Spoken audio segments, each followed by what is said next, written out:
I'm starting a new list. It's a list of stupid idiots, and all of you are on it. You.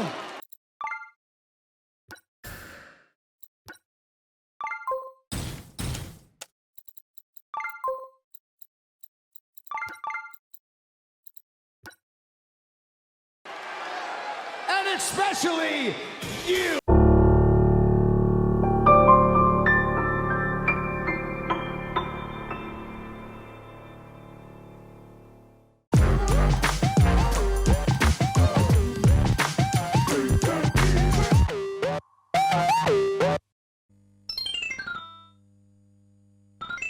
Hey everyone, my name is Sean Arnold and welcome to episode 109 of my Yu-Gi-Oh! Legacy of the Duelist online ranked series. Today I'm going to be taking another look at the Red Eyes Black Dragon deck which I submitted last week, and I'm going to be trying to show off a few of its other cards that are available to the archetype that I think are worth talking about. One of those you can see in my hand right now, which is Red Eyes Fusion, and it is a really good archetype based version of polymerization, and I kind of want to focus on that today. So while I do my moves, I want to talk about my experiences with Red Eyes Fusion and the stuff that goes with it. So Red Eyes Fusion is the Red Eyes version of polymerization. It's got a lot of benefits, but it's also got a few weaknesses at the same time. The benefits of Red Eyes Fusion is that it is searchable. If you have Black Metal Dragon in your deck, you can actually search it out as one of the Red Eyes cards through its effect, which is really nice. I often try to get this once a board is quite clear and I'm ready to attack. I often go and search out Red Eyes Fusion when possible, when I think I'm anticipating a clear board. So Red Eyes Fusion is good for that. What's also great about Red Eyes Fusion is I can use materials from my deck, and you don't really see that often. I think the last time I saw a fusion card that could do that was Shadow Fusion. But even Shadow Fusion had the limitation that my opponent had to have a monster from the extra deck on the field before you can use materials from your deck. Otherwise it was just like a regular polymerization and you had to use materials from your hand or the field. Red Eyes Fusion just outright lets you use monsters from your deck. The downside to that though is that well, the fusion monsters that you go for require you to have one level 6 Archfiend, normal monster, and one Red Eyes Black Dragon in your deck, and therefore that does kind of limit you, or mean that you have to play certain monsters like Summon Skull in your deck in order to make this work, and therefore you're kind of trying to rush to get Red Eyes Fusion out as quick as possible before you draw into your materials to get the most out of it. So it's kind of a bit iffy in that regard. Similarly, when you play Red Eyes Fusion, you cannot normal summon or special summon during that turn, which is a really big downside in the current meta, because you still see cards like Bottomless Drapo and similar stuff to that, which if they manage to get rid of your monster, then you're kind of screwed for that turn. And Red Eyes don't really like to set cards on the field. Even if they did, they don't get cards like Blue Eyes White Dragon does when they're sent from the field to the graveyard. So unfortunately, that can be a bit of a downer for this archetype. When I do my research, before I do a video for the channel, I often do a lot of research into other people's builds, and just so that I can get an idea on what's being played and what's not being played. I look at the tournament scene, I look at the history of tournament decks, and then I also watch other people's YouTube channels to see what they're running. And the decks which were relevant around this time and were using the same cards that we had in Legacy of the Duelist often opted not to run Red Eyes Fusion, and the reason which was often cited was that it gets too cloggy and it slows them down, and most people prefer to just focus on this deck as being a rank 7 box. I don't disagree with that personally. I think in some ways Red Eyes Fusion can be a bit limiting, and it are it comes useful in very unique situations when you know you are going to do a lot of damage, or you really just want a big monster to swing over another one, but at the same time you're losing your ability to spam out big monsters which are weaker than your fusion monster. So it can be a bit of hit or miss. I've seen some decks completely just say they're not going to run Red Eyes Fusion completely.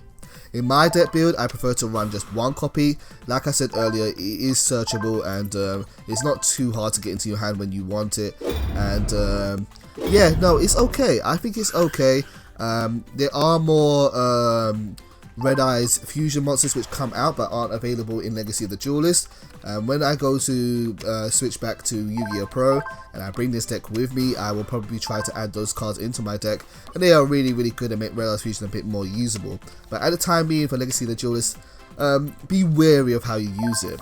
Now on my field here you see the big boss monster Archfiend Black Skull Dragon, which is the upgraded version of, is it Meteor Black Skull Dragon or one of the older cards? I can't quite remember. Archfiend Black Skull Dragon is good, but it also has some kind of weaknesses too, and that is just by redundancy. First of all, the 3200 attack is really nice.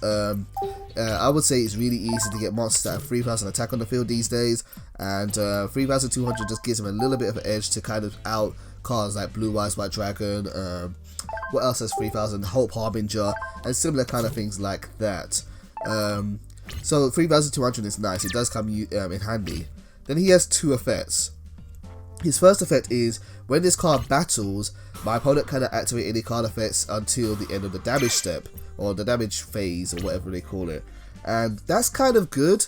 It means that your opponent can't respond with card effects like Mirror Force and similar cards like that. But at the same time, I also find it to be kind of redundant, because I usually will be aiming to clear my opponent's back row anyway, because I don't want to risk running into anything while I summon the card. So you saw me earlier using Twin Twister to clear out Vanity's Emptiness, and I did that wrong. I actually should have destroyed both of the Dark Contracts as opposed to Vanity's Emptiness, because VE would have committed suicide and I would have gotten actually more out of it. But regardless, I still play cards like Twin Twister before summoning out this monster, because I don't want to run in any risk of it being removed from the field during the turn that I summon it, because then I'll be stuck with a board without a big monster on the field because I can't special summon a normal summon. So the battle effect is nice, but it can be a bit hit or miss, you know. The second effect that it has is really nice. It allows me to shuffle one Red Eyes Black Dragon from my graveyard back into my deck, and then I burn my opponent at the end of the battle phase for it's an amount equal to its attack, so usually 2400. That's nice because it almost gives the feeling of like you're attacking twice by burning your opponent, and it can steal games, but it's an okay effect. It is a little bit counterproductive to shuffle monsters back into your deck, but at the same time, it's nice. It's a good way. It's a really nice effect. So that's really my thoughts on Archetype Black Skull Dragon and Red Eye's fusion in a whole. I honestly just say run one of it with one summon skull in your deck and see how you go. I wouldn't really focus on it too much, but otherwise, it's an okay dragon and it's an okay out for certain situations. So let's get into some commentary for the rest of this video here. We are playing against Dum Dums. As you can see, DDs are very popular. They are a very strong archetype. They've been strong for the last 6 months. And they are a very clever archetype which is really good at spamming out Synchros, XCs and Fusion monsters. Later on in this week, I will be uploading a special video where a friend of mine called Necro will be breaking down the whole of the DDD archetype and explaining what's good about them and presenting a really solid build for the current 2017 format. So hopefully you guys can look forward to that. But until then, let's see how this duel goes. As you can see, I'm using 2 level 7 Red Eyes monsters to bring out Mecha Phantom Beast Dracosac, a good monster for the rank 7 box. And the rank 7 box is okay. It's a little bit limited. It's got good options. It's got removal. It's got monster stealing. It's got what else does it have really? It's got Red Eyes Black Flare, which can do burn and special summon monsters. It's a little bit limited. It's definitely not as good as a rank 8 box, but I think there's good options in there too. It's definitely not the worst of the rank boxes you can have out there. It's got some good effects. Just you don't expect to be going into anything crazy like, I don't know, Hope Harbinger with this kind of deck. That would be really nice. The one thing which the rank 7 box is missing is stun. It would be really great if you had some monsters that could, say, negate your opponent's spell or trap cards or stop them from special summoning or something like that. That would be really great in the rank 7 box, and that would make it a bit more on par with the rank 8 box, but I doubt we'll ever see that. Especially with Link Summoning coming out, I doubt we're going to see much improvement to the extra deck anytime soon. So now we are using Archetype Black Skull Dragon's effect. We are going to burn Camo North for a little bit, and at the moment I've managed to actually regain control of the board by just summoning bigger monsters on the field, to be honest with you. earlier on, I didn't use my Archery Max Gold Dragon effect to burn my opponent because I was worried about Dark and being able to actually recover it as life points. Can you guys let me know if that works? I didn't know whether Archery Max Gold Dragon would negate her effect and as part of its effect and then allow me to burn. I figured that because it was at the end of the battle phase, it was outside of his effect range, so I thought he would recover life points, which is why I didn't burn. If anyone can confirm that, that would be awesome. So my opponent really is in a bad situation here. They do have Dark Contract with the I couldn't remember, is that with the king? Whatever it is, it's a rota for the deck. They are able to search out more monsters, and they go and search out Dum Dum Berthamet. Dum Dum Berthamet is able to change the level of a monster on the field. I thought they would try and change the level of their slime monster on the field, and therefore I'm going to play Vanity's Emptiness to stop my opponent from doing anything nasty for the rest of this term. And yeah, like I thought, they are going to change the level to level 4. They were going to go for an XE summon, but it's not going to happen. Anyway, we are coming to the end of the video here. This is the end of the game.